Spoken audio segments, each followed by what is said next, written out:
Have you ever noticed how when a big company starts to struggle, their performance dips, it's almost like watching a giant kind of wobble a bit. They're trying to find their footing again.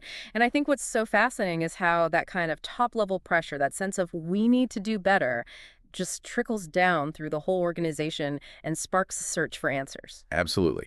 When a company's core financial health takes a hit, something like we often look at as a key indicator, return on assets, or ROA for short, that really sets off alarm bells.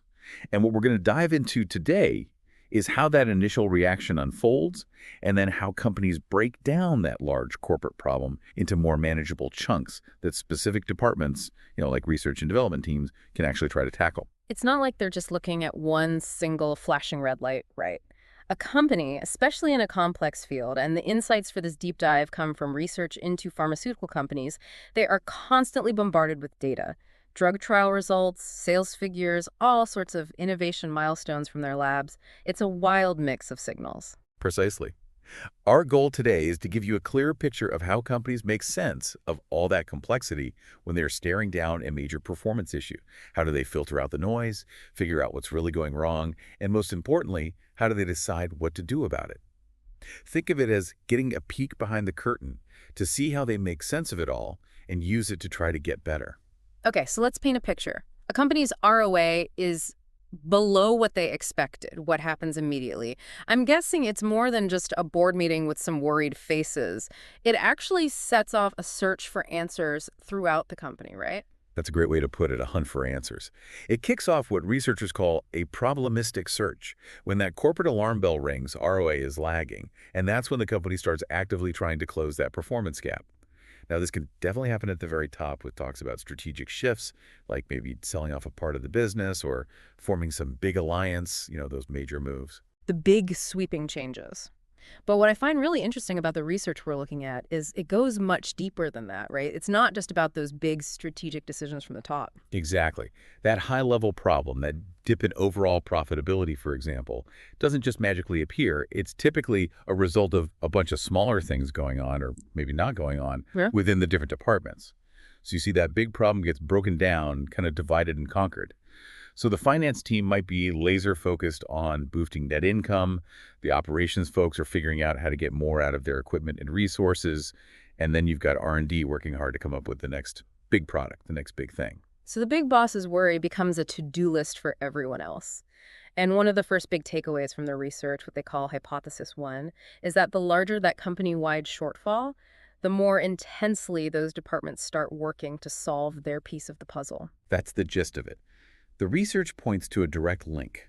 The more a company's ROA misses the mark, the more we see those functional areas buzzing with activity trying to come up with solutions. For pharmaceutical companies, this might mean we see a jump in new drug development projects when their financial performance is down. So the bigger the ROA gap, the more those R&D teams are exploring every possible avenue for new medications. Okay, that seems pretty intuitive. But now the research introduces this idea of pattern simplicity in the feedback these departments are getting. What does that even mean for a company that's trying to understand where they're going wrong? Imagine pattern simplicity, like how in sync all the performance signals are across these different goals that each department has. So let's stick with our R&D example. They're probably getting feedback on several different things. Their success rate in improving their existing drugs, how they're doing in discovering entirely new drugs, and then their progress in going after new diseases to target. So I'm thinking a simple pattern would be if all those areas are showing similar results, either good or bad, across the board. Well, not exactly. Simplicity actually means that there isn't as much variation in whether those functional goals are meeting their targets. So for R&D, a simple pattern might mean they're knocking it out of the park when it comes to refining their current medications. The feedback's really positive there. But they're consistently coming up short when it comes to introducing truly innovative therapies like branded drugs. So the feedback there is negative. That's a pattern that's fairly clear and straightforward. Okay, so it's more about recognizing a distinct trend, whether it's a strength or a weakness, that's pretty consistent across the different functions. And now we get to hypothesis 2, which suggests that when that feedback pattern is simpler, it actually strengthens the connection between the company's overall poor performance and the increase in problem solving within those departments. Why is that? The power of simple feedback is all about cutting through the clutter. When the signals from different parts of the company are kind of pointing in the same direction or highlighting a very specific problem area, it's much easier for those in charge to zero in on what's really dragging the company down. And from there, they can look at potential solutions and feel more confident about implementing them. It's like getting a clear diagnosis. It leads to a much more targeted treatment plan. As opposed to getting mixed messages, some departments are exceeding expectations, others are falling behind. In that situation, it must be incredibly difficult to determine the root cause and where to focus those problem-solving efforts. Precisely. Conflicting feedback can really lead to analysis paralysis. Decision makers are hesitant, they struggle to decide what to prioritize, and in the end, they might actually put fewer solutions in place because they aren't sure which ones will truly address the core problem at the corporate level. Simple feedback really provides much-needed clarity. Right, clarity fuels action. Now, the third idea here is pattern predictability. How does that differ from simplicity? Pattern predictability is all about consistency over time. How similar is the current pattern of performance in different areas compared to what's happened in the past? Is this feedback in line with the usual trends, or is it something completely unexpected, a big change? Think of it like the difference between hearing a familiar song and then suddenly hearing a jarring, totally new sound. Okay, so let's go back to our R&D example. If they have struggled consistently to get those innovative, never-been-done-before drugs approved over the past few years, that would be a predictable pattern. Exactly. That pattern of below-target performance in that specific area has been consistent. And now hypothesis 3 comes in.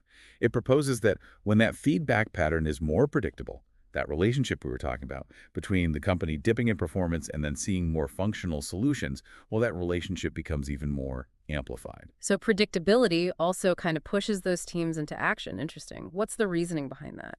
Because predictable feedback lets those teams in the functional areas draw on their past experiences. If they've seen a similar pattern before, they might have even tried certain solutions already.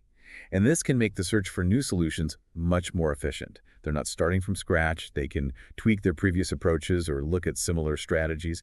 It basically builds a type of organizational learning. And what about from the higher-ups perspective? How does predictability help them, those senior leaders? Predictability lets them get a much better grasp of what's happening in all the different parts of the company.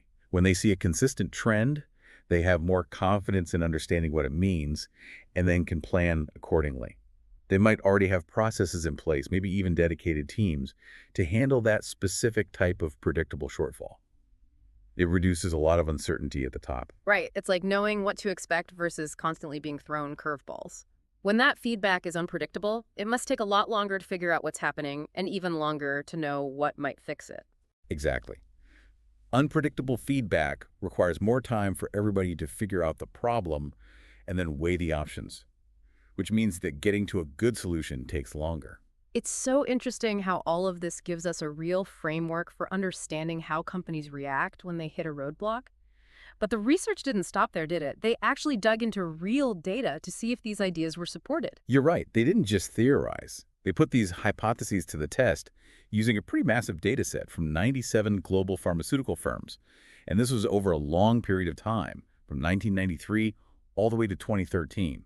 And the pharmaceutical industry is a great place to study this because their core business, developing new drugs, is so closely tied to their financial success, and the details of their R&D work are well documented. So how do they measure these different elements? The ROA, the simplicity, the predictability, all in the context of developing new drugs. Okay, so for a company's overall performance, they used ROA and compared that to an aspiration level. That aspiration level took into account both the company's own history and the performance of similar companies in their country. For the functional performance, so what the departments were achieving and the solutions they were developing, they looked at how many new drugs were approved by the FDA. Then they broke down those drug approvals into different categories based on whether they were using existing molecules or new ones, and whether they were going after existing diseases or trying to treat new ones. This gave them a really clear picture of what R&D was achieving. So how do you put numbers on things like simplicity and predictability when you're talking about something as complex as drug approvals? Well, to measure simplicity, they use something called the Herfindahl index. This basically measures how concentrated the performance feedback was across those different drug approval categories. So, for example, if a company consistently underperforms in developing drugs for new diseases but is doing great in other areas, the Herfindahl index would reflect the simpler pattern. For predictability, they use something called the Levenstein distance. This basically looks at how much the pattern of performance across those drug categories changed each year over the previous 4 years. So a smaller Levenstein distance basically meant a more predictable pattern. These are just standard ways to quantify these ideas. And what was the verdict? Did the data from these pharmaceutical giants actually back up these hypotheses? They did. The research found strong support for all three hypotheses. They saw that when a company's ROA dipped below their target, they saw a clear uptick in new drug development projects, those functional level solutions. And what's more, this effect was more pronounced when that feedback about the various R&D outcomes was simpler to understand and more predictable. So for you, the learner, what are the key takeaways from all of this? What should you keep in mind about how companies react when their performance isn't up to par? The main point here is that when companies underperform, they don't just focus on high-level strategy. They turn to their different departments to find and implement solutions. And what's super interesting is that how clear and consistent the feedback from those departments is, how easy it is to understand, and whether it follows a familiar pattern, plays a huge role in how many solutions they come up with and actually put into practice. Simple, predictable signals help them respond much faster and more decisively when they're facing those big corporate-level challenges. Understanding this can give you a powerful way to analyze how organizations, even teams that you might be a part of, react when things aren't going as planned. To wrap it all up, the big takeaway is that companies are much more likely to see a surge in problem solving across the organization when their overall performance dips if the performance information coming from different departments is clear and consistent over time. That's right. Simplicity in understanding and predictability in trends, those are the key factors that help companies tackle performance challenges. Now, something for you to think about. Think about a time when something didn't go as planned. Maybe a project went off the rails, maybe your team hit a snag, or maybe you just struggled to meet a personal goal. When things went wrong, how clear and consistent was the feedback, the information you got about what was going wrong? Did that clarity and consistency affect the solutions you considered? Do you think consciously applying these ideas of simplicity and predictability could help you handle challenges better in the future? This has been a deep dive into the complex ways organizations respond to performance feedback. Hopefully, it'll make you think about these dynamics in your own work and life as you encounter and tackle challenges.